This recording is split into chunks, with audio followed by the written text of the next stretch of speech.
Gepleýär Azatlyk Radiosu. Eferde maksat Ataýew bilen habarlar gündeligi. Birleşen Milletler Guramasynyň hasabatyna görä Türkmenistanda işsizligiň derejesi 3,13%. Ýöneçmeler bu sanyň has ýokarydygyny aýdýar.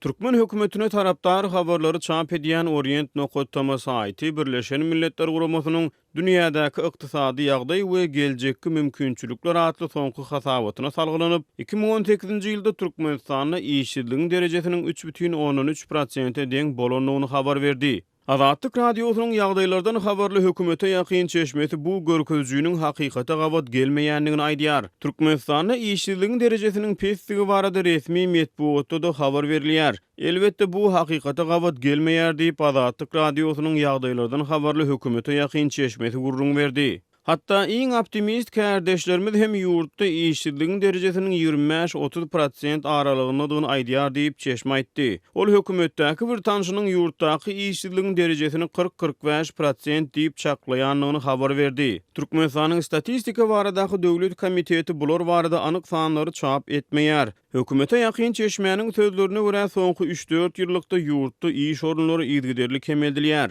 2017-nji ýylyň martynda Azatlyk Radiosynyň hökümetdäki beýleki bir ynamdar çeşmesi ministrler kabinetiniň başlygynyň şol wagtky orunmasary Ýagşygeldi Kakaýew bilen Merkezi Bankyň başlygynyň arasynda geçen gurrundeşlige talgylanyp, ýurtda işsizligiň derejesiniň 59% ýetendigini habar beripdi.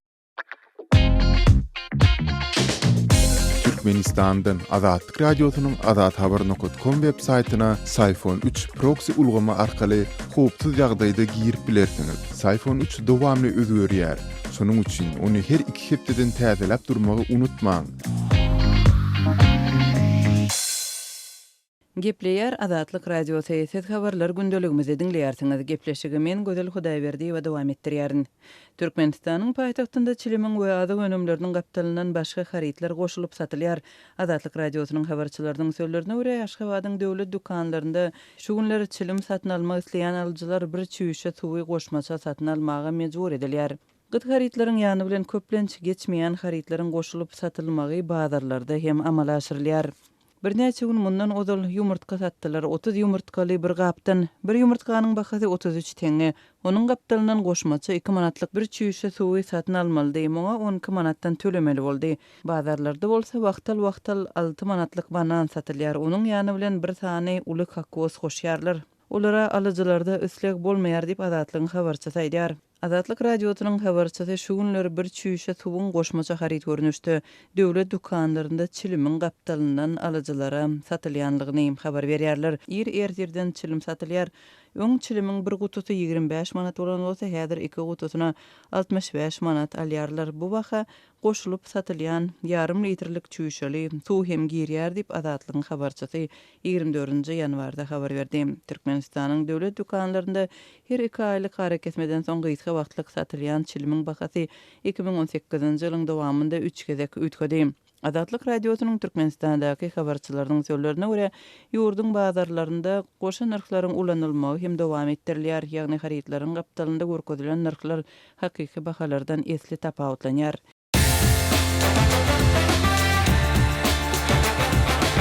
Дорогие радиослушатели, информация радио «Азатлык» теперь доступна и на русском языке. Наш сайт на русском rus.azathabar.com.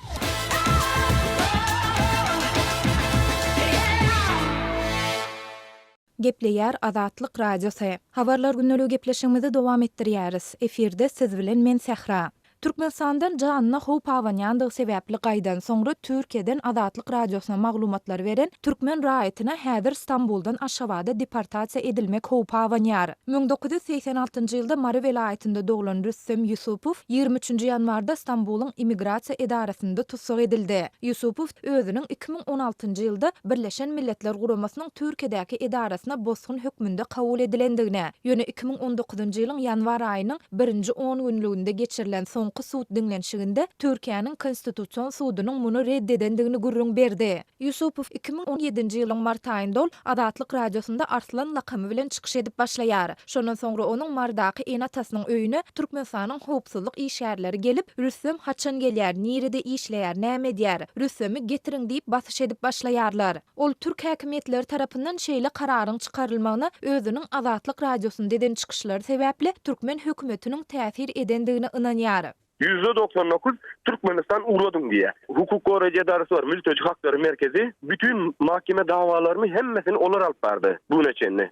Onlar da diyor %99 Rüstem diyor, senin diyor davanla alakası değil. Siyasi olaylar dolayı diyor Türkmenistan seni istiyor, onun için bunlar göndermeye çalışıyor diyor. Diýip Rüssem aýtdy. Türkiýanyň Düzce welaýatynyň polisiýa departamentiň anonim şertde maglumat beren polisiýa resmisi häzirki wagt Yusupowyň administrativ gözegçilikde saklanýandygyny aýtdy. Bu iş bilen içiň gyzyklanýan polisiýa resmisi bu iş bilen bagly köp aýdymsyzlygyň we adaty proseduralardan bärden gaýtmalaryň bardygyny hem aýtdy. Onuň sözlerine görä häzirki wagt Düzce welaýatynyň polisiýa departamenti Yusupowyň Türkmenistana deportasiýa edilmegi ýa-da Türkiýanyň ýygyna gaýtarma merkezine geçirilmegi baradaky kararyň 24-nji ýanwarda ýa-da anna güni özlerine gowşurulmagyna garaşýar.